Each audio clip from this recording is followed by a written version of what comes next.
আসসালামু আলাইকুম।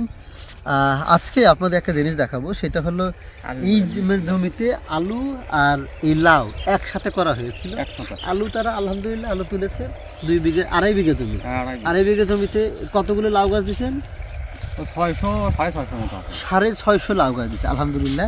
এখন আলু তুলে নিছে, এই যে লাউ গাছটা বড় হচ্ছে, তার মানে এখন লাউ ধরার সময়।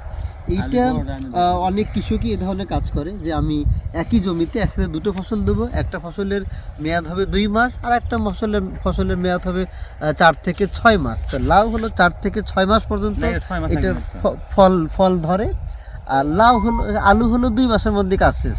তো আলহামদুলিল্লাহ 2.5 বিঘে জমিতে কতগুলো আলু পেয়েছেন? আলু 200 মন। 200 মন আলু পেয়েছে। কত করে বিক্রি করছে? ওই ধরেন 500 টাকা। আরে তো লাভ হয়েছে?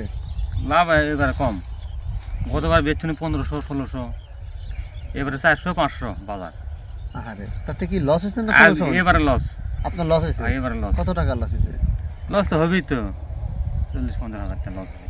আরে আমরা আলুর এবার যে ধস, গত বছর আলুতে মানুষ প্রচুর প্রফিট করেছে, কিন্তু এবছর কৃষক খুব ধস নেমেছে। আর এটা আমরা কয়েকদিন আগে আমরা পোস্ট দিচ্ছিলাম ফেসবুকে, মানুষকে বলতেছিলাম যে আলুতে মানুষ লস করতেছে। 4000 টাকা মানে মন বীজ কিনে তো ভাই 2.5 বিঘা জমিতে বলতেছে প্রায় 40-50 হাজার টাকা লস করেছে।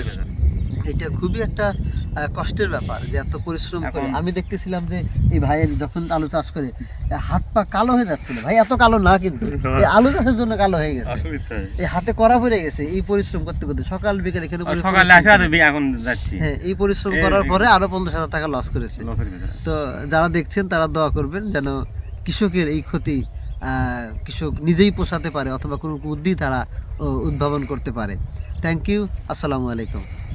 এই যে আমরা এতক্ষণ রবিউল ভাইয়ের সঙ্গে কথা বললাম, তিনি আলুতে লস করেছে, এটার একটা বড় কারণ কি সেইটা একটু বলতে চাই।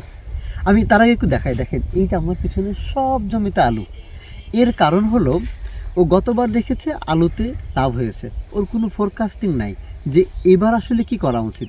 গতবারে আলু লাভ হয়েছে, ও এইবারও আলু চাষই করেছে, কারণ ও দেখেছে যে আমার পাশের জমি আলু করে লাভ করছে, অমুক আলুতে লাভ করছে, ও এইবার সেই কাজটি করতেছে।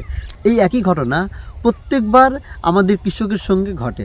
দেখেন আপনি চারিদিকে আলু হলে মাঝখানে একটু সরিষা আছে।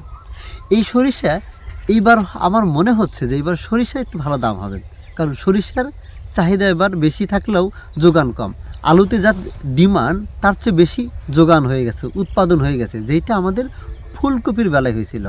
তো আমাদের যারা এসব কৃষক যারা পড়াশোনা করেনি, এইসব কৃষক এই ডেটা মেনটেন করে না, মার্কেট সাপ্লাই কখন করবে, কখন কোনটা উৎপাদন করবে, এই ডিসিশন নেওয়ার জন্য তা আসলে কিছু ডেটা অ্যানালাইসিস করা দরকার, যেইটা করতে পারবে একমাত্র শিক্ষিত কৃষকেরা।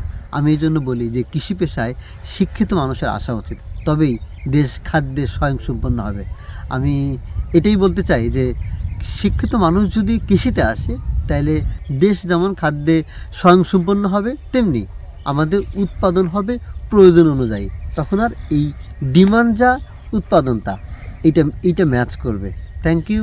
আসসালামু আলাইকুম।